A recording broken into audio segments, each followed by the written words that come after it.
श्रीमद् भागवत साप्ताहिक कथा के पंचम स्कंध प्रारंभ होता है, जिसमें पहला अध्याय है प्रियव्रत चरित्र। पंचम स्कंद भागवत का भाष्य है। प्रथम स्कंद में अधिकारी वर्णन किया गया है।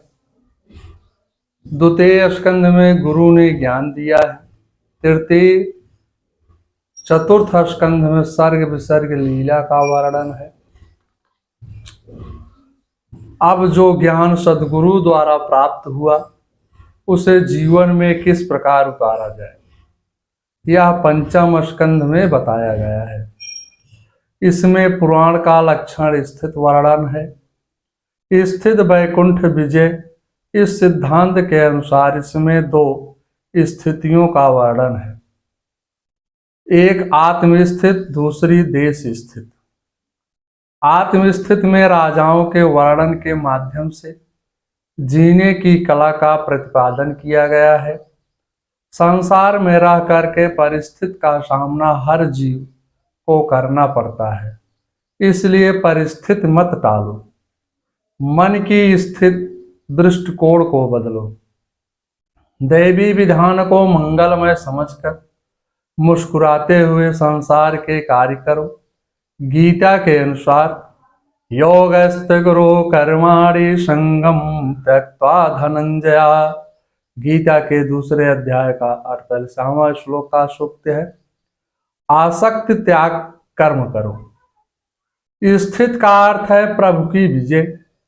सर्व चराचर प्रभु की मर्यादा में रह करके संसार से कार्य करो। सुखदेव जी कहते हैं कि श्रोता वक्ता यदि अधिकारी हो तो 7 दिनों में कथा श्रवण के बाद ही मुक्ति मिल जाती है। कथा श्रवण करते करते संसार के विषयों में अरुचि और परमात्मा के चरणों में रुचि जागृत हो जाती है। कथा सुनने के बाद यदि विषयों में ही मन लगा रहे तो समझना चाहिए कि पूर्व जन्म की वासना पूर्वाचित मन में बैठी है। सांसारिक प्रवृत्तियां सहसा नहीं छूटती हैं, माने एकाएक नहीं छूटती हैं, इसलिए धीरे धीरे कम करते जाओ। संसार को झूठा मानने से वैराग्य उत्पन्न होगा तथा सत्य मानने से मोह उत्पन्न होगा। मानस में वर्णन है, मोह सकल व्याधिन कर मूला, तिन ते पुण्य उपजहि बहुशूला। ज्ञानी अपने दृष्टिकोण को परमात्मा में स्थित करके संसार का कार्य करते हैं। आत्मा की अनुज्ञा से ही मन पाप करता है। प्रियव्रत, अब इसके बाद प्रियव्रत का चित्रण है। पंचम स्कंद में 2 भक्ति की कथा का वर्णन है। परमहंस ऋषभदेव जी ज्ञानी हैं, दूसरे भक्त भरत जी भगवत भक्त हैं। पहले ऋषभदेव जी का चरित्रण आता है। चतुर्थ स्कंद में मनुपुत्र उत्तानपाद के चरित्र का वर्णन किया गया है। अब पंचम स्कंद के प्रथम प्रकरण में प्रियव्रत का चरित्र प्रारंभ होता है। प्रियव्रत का अर्थ है प्रियम व्रतम भगवत प्रीति व्रतस्य यस्य। इस अर्थ से भागवत नाम में जो ही व्यक्त होती है। प्रियव्रत बहुत दिनों तक नारद जी के आश्रय में रह करके भगवान का ही भजन करते थे। प्रियव्रत भागवत थे और आत्मा राम भी थे। भगवान और आत्मा दोनों एक हैं। त्वम पदार्थम की प्रधानता से आत्मा राम और तत्पदार्थ की प्रधानता से भागवत। राजा परीक्षित ने सुखदेव जी से प्रश्न किया, हे मुने, प्रियव्रतो भागवतम आत्मरामम कथम मुने गृहे मतः यन्मूलम कर्म बंधन पराभव। राजा प्रियव्रत घर गृहस्थी में भी रहे और श्री कृष्ण में भी उनकी अच्युत बुद्धि रही। गृहस्थ में रहकर तो मनुष्य अपने आत्म स्वरूप को भुला देता है और कर्म बंधन में बंध जाता है। भगवान, मुझे इस बात का संदेह है, कृपया मेरी शंका का निवारण करें। बाणं मुक्तं भागवतम् उत्तम श्लोकस्य श्रीराम चरणारविन्दं मकरन्दस्य आवेशितं चेतसो भागवत परमहंस सहितं कथा किंचित दंत विवाहिता विहितां स्वं शिवतमं पदवीना प्रायेण हिन्वन्ति। सुखदेव जी वर्णन करते हैं, हे राजन, तुम्हारा कथन सत्य है, क्योंकि घर भक्ति में बाधक है। गृहस्थ में काम के परमाणु घूमते रहते हैं, गृहस्थ में संभाव नहीं रह सकता। किंतु जिनका मन भगवान के चरणार बिंदों में लग गया हो, वह भक्त अपना कल्याणकारी मार्ग नहीं छोड़ते हैं। राजकुमार प्रियव्रत भगवान के परम भक्त थे। नारद जी की कृपा से उनको आत्मज्ञान प्राप्त हो गया। प्रियव्रत ने दृढ़ प्रतिज्ञा की कि मैं जीवन प्रयत्न ब्रह्मचारी व्रत रखकर ज्ञानार्जन ही ग्रहण करूंगा। उनके पिता ने मनुशंभ ने उनको समझाया कि बेटा, तुम्हें कोई महात्मा थोड़े ही होना है, तुमको तो राज्य का शासन करना है, इसलिए तुम राज्य का शासन करो। प्रियव्रत ने राजा बनना स्वीकार नहीं किया। उनका मन तो भगवान के चरणारविंदों का भ्रमर बना हुआ था। प्रियव्रत ने सोचा, राज्य के शासन में व्यर्थ ही समय का दुरुपयोग होगा और आत्मा का बंधन होगा। मनु जी प्रियव्रत के मना करने पर अपने पिता ब्रह्मा जी के पास गए और कहा, मेरा बेटा प्रियव्रत मेरी बात नहीं मान रहा है। तब सृष्टि की चिंता करने वाले ब्रह्मा जी अपने लोक से नीचे उतरे और रास्ते में देवगणों द्वारा पूजा ग्रहण करते हुए गंधवान पर्वत पर गए, जहां नारद जी प्रियव्रत को कंदरा में बैठकर आत्म विद्या का उपदेश कर रहे थे।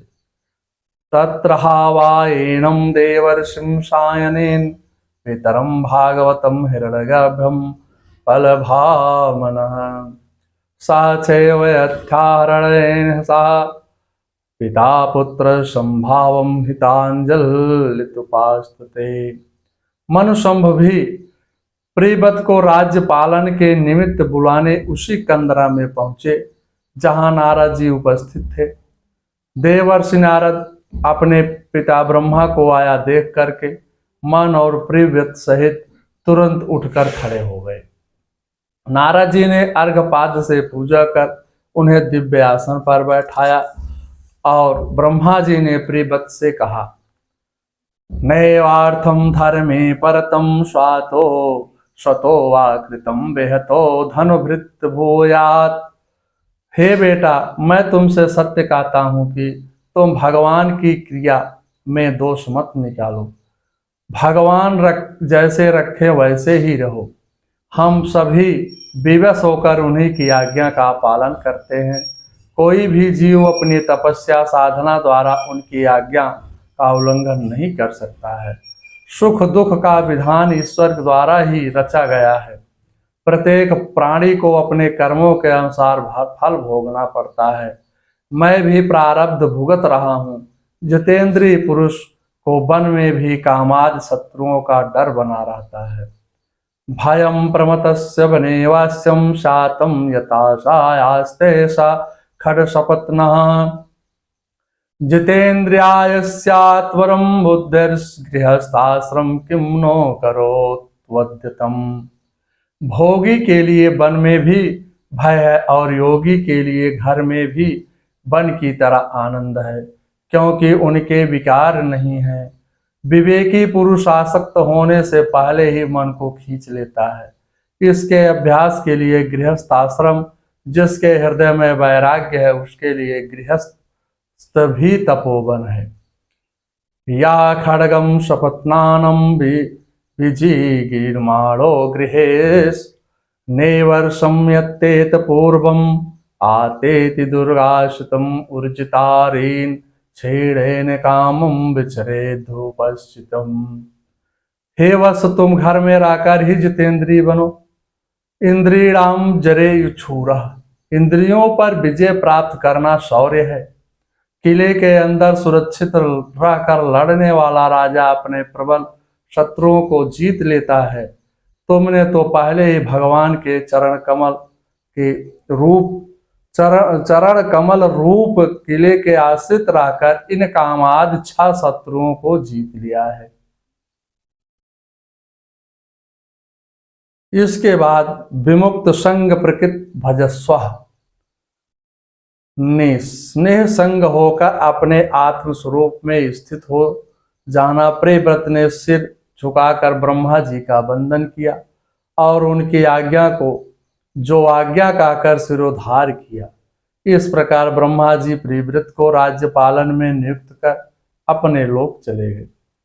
मन भी प्रसन्न हो गए। नारद जी की आज्ञा से प्रियव्रत को संपूर्ण भूमंडल का राजा बनाया। तदंतर मन भी निश्चिंत होकर वन में तपस्या करने चले गए। प्रियव्रत सतत भगवान का चिंतन करते हुए राज्य का धर्म पूर्वक पालन करने लगे। विश्वकर्मा प्रजापति की पुत्री बहिष्मति ने उनका विवाह हुआ। अग्निग्ध इद्धमजिहा यज्ञ बाहु महावीर हिरण्य तम धित पृष्ठम शवन में रातिथ बीति होम कवि 10 पुत्र हुए। ये सब अग्नि के नाम हैं। ऊर्जस्वी नाम का एक कन्या हुई। इन पुत्रों में कवि